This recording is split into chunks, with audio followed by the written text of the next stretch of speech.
Students, if you're appearing for the SSC exam in Telangana in 2025, just listen to this once. Because in this video, I will share tips that actually work. No boring lectures, just straight up tricks to score big. Let's go. Tip number 1. Know your syllabus like a pro. Download the TS SSC syllabus and highlight important topics. Focus on subjects that carry more marks. Easy scores first.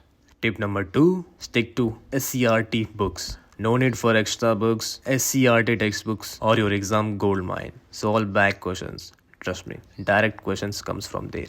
Tip number 3. Solve past papers. Solve at least 5 years of question papers. You will see patterns repeat. Some questions are like VIP guess every year. Tip number 4. Smart time management.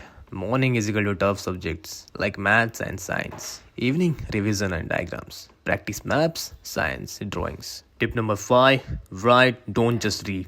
Reading is good, but writing boosts memory 2x faster. Practice important answers at least 3 times before exams. Here we go. Here's the bonus tip. Stay healthy and sleep well. No late night cramming before exams. A fresh brain works faster. Drink water, eat well, and take small breaks. Don't overload your mind.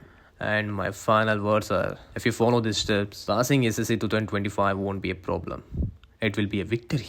Like, share and ace your exams. All the best.